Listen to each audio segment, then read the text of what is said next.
uno de mis personajes favoritos de toda la Biblia es José, el 11º hijo varón del patriarca Israel, o sea, Jacob. Fíjate que hay un total de 50 capítulos en el libro de Génesis y 13 de ellos están dedicados a contar su historia, la historia de José. Por lo tanto, más de una cuarta parte del primer libro de la Biblia está dedicado a este hombre, a contar su historia. Debe ser importante, ¿verdad? Pues para que veamos por qué, vamos a considerar su vida brevemente en 3 pasos. Según los 3 hitos de su vida tan interesante: cómo fue vendido, cómo fue encarcelado y cómo fue finalmente encumbrado.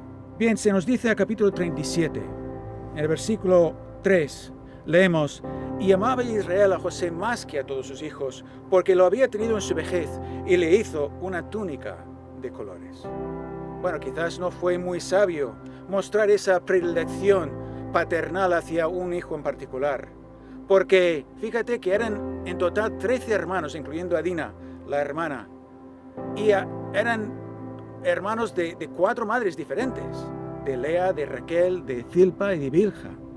De manera que el caldo de cultivo para los celos estaba garantizado. Pero lo cierto es que José era un joven especial, con un don muy particular. Imagino que Jacob contaría a todos sus hijos aquel suceso en el que huía de su hermano Esaú, y cómo en el camino él tuvo un sueño especial de parte de Dios, de una escalera sobre la que descendían y ascendían ángeles de Dios. Y a partir de ese momento, Jacob supo que Dios estaba con él y que tenía un plan para su vida y para la vida de su descendencia. Y seguramente José, al escuchar esa historia, quedaría muy impactado por ese sueño de parte de Dios. Y quizás deseoso también de que Dios de alguna manera le hablara a él también en sueños. Así que imagínate lo contento que se puso cuando a los 17 años él sintió que había tenido un sueño así de parte de Dios. Porque la mayoría de los sueños no son importantes. Simplemente son la forma en que nuestro cerebro ordena los acontecimientos del día, los sucesos, y ni siquiera nos acordamos de muchos de ellos cuando nos despertamos. Pero a veces Dios interviene en ese mundo misterioso de los sueños y de alguna manera nos revela algo especial. Y así fue acaso también de José. Y para diferenciar un sueño así de parte de Dios de los demás hay que tener discernimiento, una característica que demostró tener José desde una temprana edad. Así pues, de forma ingenua, José cuenta con todos sus hermanos este sueño que había tenido tan especial. Fijaros: oíd ahora este sueño que he soñado. He aquí que atábamos manojos en medio del campo, y he aquí que mi manojo se levantaba y estaba derecho, y que vuestros manojos estaban alrededor y se inclinaban al mío. Bueno, eso es lo que pasa con la juventud. José tenía discernimiento, pero le faltaba sabiduría para saber cómo iba a afectar el relato de ese sueño a contarlo a sus hermanos. Ya le aborrecían por la túnica de colores que su padre le había comprado, por lo que este sueño de cómo ellos rendían homenaje a José solamente agravaba más y más su odio hacia él. De hecho, José tuvo también otro sueño similar y también se lo contó a sus hermanos, lo cual solamente añadía más leña al fuego de odio que ellos sentían hacia él. Pero ¿cómo iba a hacerse realidad un sueño así, ese sueño que había tenido José? Si hubiera sido el primogénito, pero José no era en absoluto el primogénito. Rubén era el primogénito y José era el penúltimo de todos los hijos varones, por lo que era algo absurdo, era algo raro que todos sus hermanos le rendirían homenaje. ¿No serían imaginaciones ególatras de un hijo mimado por parte de su padre? Pues desde luego eso es lo que pensaban sus hermanos y por eso le odiaban. Le dieron un apodo peyorativo: el soñador, como veremos en el versículo 19. Poco después, Jacob envió a su hijo José hasta donde estaban sus hermanos para saber cómo les iba. A José le costó encontrarles, porque no estaban en Siquem, donde se supone que tenían que estar. Así que él estaba allí buscándoles, caminando errante por el campo, y por casualidad se topó con un hombre que le preguntó qué es lo que estaba buscando. Y le dijo pues que estaba buscando a sus hermanos que apacentaban ovejas. Y casualmente este hombre los había visto. Y casualmente, por casualidad, había escuchado que iban a ir a Dotán. Son muchas casualidades, ¿verdad? Yo no creo en la casualidad. Más bien creo en la providencia de Dios. La providencia que está obrando detrás de los bastidores de nuestra realidad para cumplir aquellos propósitos que Dios tiene en su soberana voluntad. Aunque no lo creas, este fue el principio de cumplimiento de aquellos sueños que José había tenido. Pero fíjate también en la diligencia de José, porque él se puso a buscar a sus hermanos y recorrió esos 20 kilómetros que separaban Siquem de Dotán, con la única esperanza de encontrar a sus hermanos en aquel lugar, si es que aquel hombre le había indicado bien. Y efectivamente, cuando llegó a Dotán, ahí estaban sus hermanos. ¡Qué bien! Ya casi había cumplido la misión que le había encomendado su padre. Pero cuando sus hermanos le vieron de lejos, hablaron incluso de matarlo. Fíjate. Y dijeron el uno al otro: he aquí viene el soñador. Ahora pues venid y matémosle y echémosle en una cisterna y diremos: alguna mala bestia le ha devorado. Y veremos qué será de sus sueños. Menos mal que Rubén, el primogénito, era más prudente y no permitió a sus hermanos matarlo. Acordó con ellos que lo guardarían en una cisterna vacía. Así que cuando José se encontró con sus hermanos, ellos le quitaron la túnica de colores, le echaron en una cisterna vacía, mugrienta, y allí se pusieron a comer pan. ¿Qué decepción debía sentir José? ¿Qué decepción de que sus hermanos, a los que él amaba, le traicionaran de esta manera? Pero lo peor estaba por suceder, porque al rato venían unos mercaderes ismaelitas. Y Judá, en ausencia de Rubén, les propuso: oye, ¿por qué no vendemos a nuestro hermano? Y así ganamos un beneficio de él. Así que le sacaron a José de la cisterna mugrienta y por 20 piezas de plata le vendieron a estos mercaderes ismaelitas. ¿Te imaginas que tus propios hermanos te traicionen de esa forma tan despiadada? Que te llevan tan lejos, hasta Egipto, lejos de tu familia. ¡Qué decepción! ¡Qué tristeza debía sentir José! ¿Y qué sería ahora de aquellos sueños que el joven José había tenido? Bueno, ya hemos visto a José vendido, el primer hito en su vida. Y en este momento se siente humillado, se siente triste, se siente solo, tiene el corazón partido y sus sueños están rotos, hechos añicos. ¿Es que Dios se había olvidado de él? ¿Es que Dios quizás se ha olvidado de ti o de mí? Porque quizás no hemos sido vendidos por nuestros hermanos, pero sí que a veces hemos sentido la traición de alguien cercano. A veces quizás hemos sentido que hemos perdido nuestra dignidad, o quizás algunos sueños que albergábamos en nuestro corazón han sido destrozados. Pero fíjate lo que dice al principio del capítulo 39. Llevado pues José a Egipto, Potifar, oficial de Faraón, capitán de la guardia, varón egipcio, lo compró de los ismaelitas que lo habían llevado allá. Mas el Señor estaba con José y fue varón próspero. Dios no se había olvidado de José. Estaba con él en medio de sus adversidades. Incluso le estaba empezando a prosperar. Y de nuevo veo la providencia de Dios, ya que fue Potifar quien compró a José como esclavo.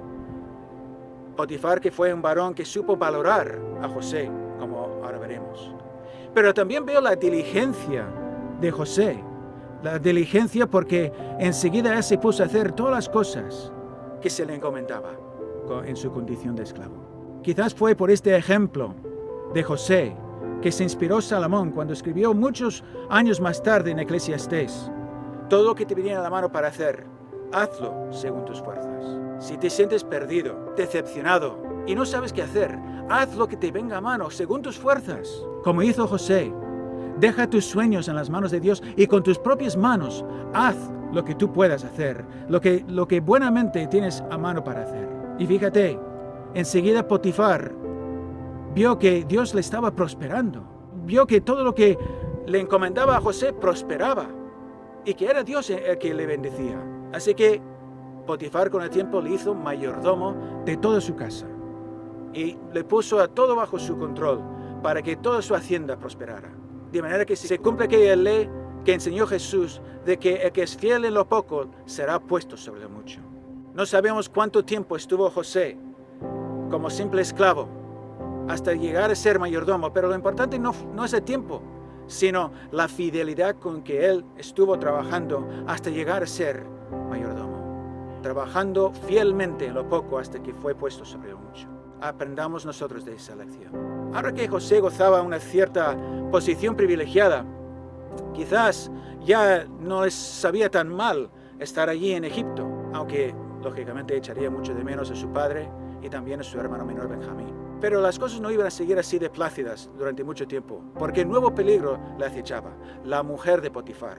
Claro, Potifar era capitán de la guardia de Faraón, por lo que estaba ausente de casa mucho tiempo, no podía teletrabajar como hacemos muchos hoy en día. El versículo 6 dice que José era de hermoso semblante y bella presencia, así que la mujer de Potifar le propuso de tener relaciones sexuales. Claro, José sabía que eso estaba mal y no lo consintió. No pensemos nunca que haciendo el mal vamos a tener un bien, porque dice claramente el apóstol Pablo: la paga del pecado es muerte. Romanos 6:23. Si José hubiera consentido en aquel pecado, tarde o temprano Potifar se habría enterado y no solamente le habría encarcelado, no, le habría ejecutado. Porque los esclavos en ese tiempo no tenían ningún derecho en absoluto. Los amos podían hacer de sus esclavos lo que quisieran, sin dar explicaciones a nadie. Así que aunque ella porfiaba con él día tras día, él se mantuvo firme en su decisión y no consintió con sus palabras persuasivas. Pero un día ella utilizó más que palabras.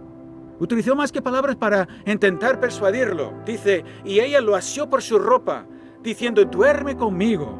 Entonces él dejó su ropa en las manos de ella y huyó y salió. Muy violenta tenía que ser la situación para que José tuviera que dejar su ropa en las manos de ella y salir desnudo. Pero era mejor sufrir la pérdida de su ropa que perder su vida por cometer ese acto. Sin embargo, ella decidió vengarse de José y contó a todos los de la casa que había sido él el que había intentado aprovecharse de ella. Y cuando llegó su esposo Potifar a casa por la noche, ella tenía la ropa allí para decirle que aquel esclavo, José, había intentado deshonrarla. De nuevo José fue traicionado, esta vez por la mujer de su amo. Hace poco escuché una frase que resume la tesis de una película llamada Una vida oculta y que es muy aplicable aquí. Dice: es mejor padecer una injusticia que cometerla. José prefirió ser objeto de una injusticia, la calumnia de la mujer de Potifar, que cometer aquel pecado de tener relaciones con una mujer casada. Sinceramente creo que Potifar tenía dudas acerca de lo que su mujer le había contado. Se enfadó desde luego, pero no impuso la pena capital como se habría de esperar de una situación de este tipo, sino que Potifar le echó a José en la cárcel. Quizás fue por compasión, quizás fue porque José hasta entonces había sido mayordomo fiel y toda su hacienda había prosperado bajo su dirección. Así que llegamos al segundo hito en la vida de José: encarcelado. Y de nuevo surge la pregunta: ¿es que Dios se había olvidado de José? ¿Cómo se iban a cumplir ahora aquellos sueños que José había tenido de adolescente? Mira, cuando no entiendes lo que está pasando en tu vida, no preguntes por qué Dios permite esto o lo otro. Céntrate en lo importante, porque las circunstancias pueden ir de mal en peor, pero solo son eso, circunstancias. Lo importante en tu vida no son las circunstancias, sino las realidades espirituales. Y lo importante en la vida de José es lo que leemos en el versículo 21, igual que en el versículo 2. Pero el Señor estaba con José y le extendió su misericordia y le dio gracia en los ojos del jefe de la cárcel. Lo importante es que Dios estaba con José. Tú también puedes tener la certeza. ¿Tienes la certeza de que Dios está contigo? Yo sí que la tengo. Y no es porque yo me crea una buena persona, porque va. Fíjate, Jesús, después de resucitar de la muerte, les dijo a sus discípulos: he aquí yo estoy con vosotros todos los días hasta el fin del mundo. Así que como discípulo de Jesús, yo sé que Él está conmigo, la segunda persona de la divinidad, está conmigo todos los días hasta el fin del mundo, o hasta el fin de mis días, lo que venga primero. Las circunstancias en mi vida pueden variar, las puedo interpretar como positivas o negativas, pero la realidad espiritual nunca varía. Sé que Dios siempre está conmigo. Y si Dios está contigo, puedes hacer tuyas las palabras de David en el Salmo 23. Aunque ande en valle de sombra de muerte, No temeré mal alguno, porque tú estarás conmigo. Tu vara y tu cayado me infundirán aliento. Aunque José se movía entre las sombras del calabozo, Dios estaba con él. Aunque la muerte le pisaba los talones, desde los celos de sus hermanos hasta el despecho de la mujer de Potifar, Dios le estaba guardando la vida y la muerte no le podía alcanzar. Y aunque quizás José ya se había olvidado de aquellos sueños, o ya le parecían del todo imposibles estando en la cárcel, Dios estaba preparando camino para que esos sueños se cumplieran. No importa lo difícil, lo inverosímil, lo absurdo que pueda parecer lo que Dios promete. Si Dios lo ha prometido, Él lo cumplirá. Y así llegamos al final del capítulo 39, siendo José el encargado de la cárcel, porque había hallado gracia ante los ojos del jefe de la cárcel. Porque de nuevo José no se quedó con los brazos cruzados, no se quedó ahí lamentándose por su situación tan dolorosa, no. José se ofreció para ayudar en todo lo que podía. Y el versículo 22 dice, el jefe de la cárcel entregó en mano de José el cuidado de todos los presos que había en aquella prisión. Todo lo que allí se hacía, él lo hacía. Y aquí hay otro principio espiritual. No permitas que tus propios problemas te impidan ayudar a los demás con sus problemas. Porque si nos centramos en nosotros mismos, en nuestros propios problemas, para alimentarnos y sentir autocomiseración de nosotros mismos, solamente estamos cavando nuestro propio pozo de tristeza, de miseria, de soledad. Pero si somos capaces de levantar la cabeza y mirar a nuestro alrededor y ver los problemas que tienen los demás y ayudarles, podemos sentir la satisfacción de haberles ayudado, aunque nuestras circunstancias no cambien. De nuevo, José aplicó el principio de Salomón, de hacer todo lo que le viniera a mano para hacer. Y así leemos en el capítulo 40, que un día José se percató de la profunda tristeza de dos hombres encarcelados que estaban allí, el ex jefe de los coperos y el ex jefe de los panaderos de Faraón. No es que los demás días aquellos hombres estuvieran alegres, pero ese día estaban especialmente decaídos su semblante. Y José se percató de ello. ¿Y sabes cómo se llama eso hoy en día? Se le da el nombre de inteligencia emocional. Sí, porque José tenía tanta empatía con aquellos presos, estaba tan atento a su estado de ánimo que se percató de su depresión. Lo que la psicología moderna hoy en día proclama y que está en moda, ya lo practicaba José hace más de 3.800 años. Él ya tenía esa inteligencia emocional. Así que José les preguntó por qué estaban así tan tristes. Y enseguida los hombres le dijeron que habían tenido un sueño aquella noche. ¡Ah! ¿Un sueño? ¿No era esa la especialidad de José? Por fin, José tenía la oportunidad de utilizar ese don especial que Dios le había otorgado para favorecer a otras personas.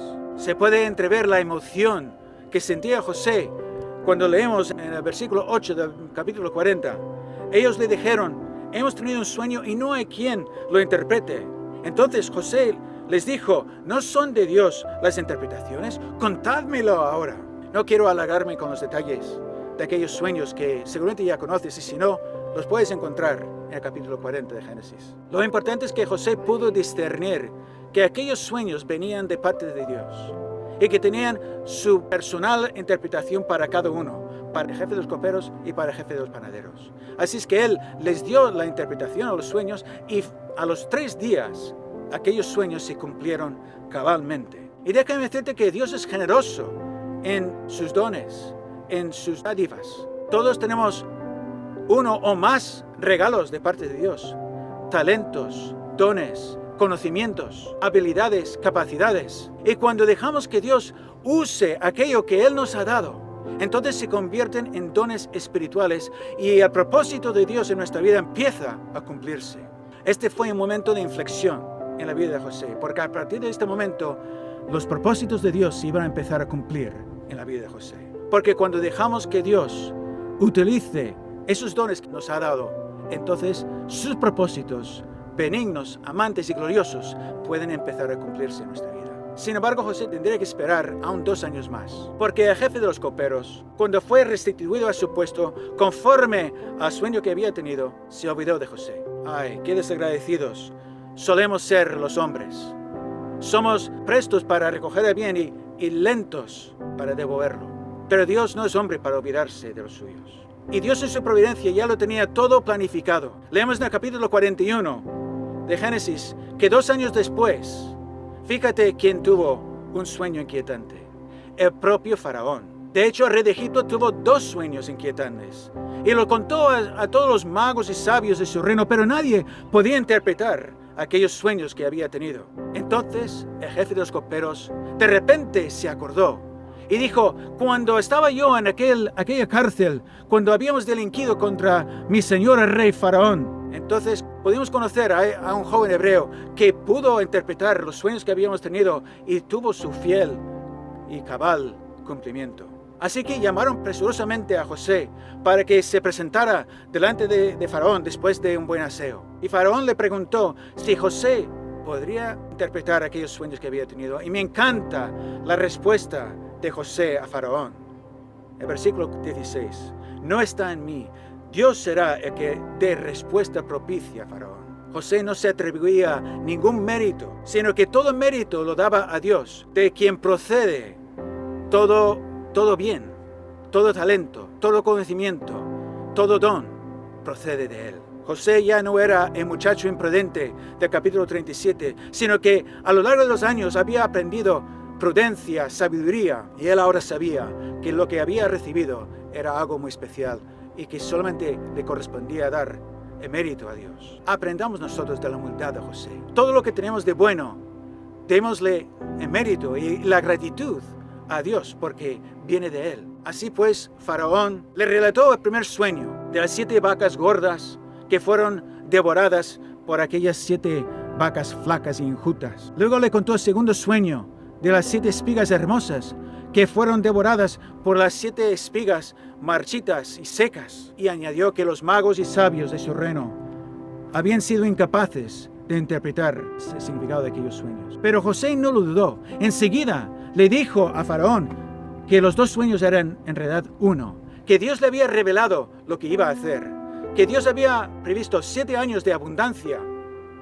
que serían seguidos de 7 años de hambruna, de manera que toda la provisión de los primeros 7 años sería devorada completamente por los 7 años de hambruna posteriores. Y el hecho de que fueran 2 sueños significaba que la cosa estaba decidida de parte de Dios y que él se apresuraba a cumplirlo. Así que José le aconsejó a Faraón que encargara a un hombre prudente que pudiera acumular todo el bien durante esos años, los primeros 7 años, para que luego lo racionara de una forma prudente durante los años de hambre, y así la tierra no perecería de hambre. Lo que José no esperaba, seguramente, es que Faraón dijera que fuera él el que fuera aquel hombre que tuviera que quintar la tierra y tuviera que guardar las provisiones para los 7 años de hambruna. Así de un plumazo, Josué pasó de la prisión, del calabozo, hasta el palacio de Faraón. De ser humillado en extremo a ser encumbrado hasta lo más alto. De repente José tenía más autoridad que Potifar, que todos los oficiales, que cualquier otro hombre menos Faraón. Él solamente el segundo a Faraón. Fíjate, se había convertido de repente en el hombre más poderoso de toda la tierra. En el versículo 46 leemos que José tenía 30 años cuando se presentó delante de Faraón. Y acuérdate que tenía 17 cuando había tenido sus sueños. Por lo tanto, esos 3 hitos de la vida de José, cuando fue vendido, cuando fue encarcelado, cuando fue encumbrado, tardaron 13 años en total. Y él tenía por delante otros 14 años, los 7 años de abundancia, los 7 años de hambruna. Y de hecho, él vivió 110 años en total. De manera que tuvo 80 años de gloria, que desde luego compensan en gran medida los 13 años de humillación que tuvo que sufrir. Y así son las cosas con Dios. A veces nos toca un tiempo de humillación, pero si confiamos en Dios y dejamos que Él cumpla sus propósitos en nuestra vida, el tiempo de recompensa es siempre muchísimo mayor. Concluyo ya con el cumplimiento final de los sueños que tuvo José. De eso tratan los capítulos 42 en adelante de Génesis. Porque claro, después de los primeros 7 años de abundancia, llegaron los 7 años de hambre, y no solamente afectaron a Egipto, sino que afectaron a toda la tierra. De manera que la familia de José en Canaán empezó también a sentir el hambre, y escucharon que había pan en Egipto. Así que Jacob envió a 10 de sus hermanos para que compraran todo lo que necesitaran. Todos excepto Benjamín. Todos fueron a comprar a Egipto. Y leemos del versículo 6 del capítulo 42. Y José era señor de la tierra, quien le vendía a todo pueblo de la tierra. Y llegaron los hermanos de José y se inclinaron a él, rostros a tierra. Ahí está el cumplimiento de los sueños que tuvo José cuando tuvo tan solo 17 años. Tuvieron que pasar más de 20 años para que se cumplieran esos sueños, pero por imposible que pareciera que fuera a cumplirse, se cumplieron, porque lo que Dios promete, Él lo cumple.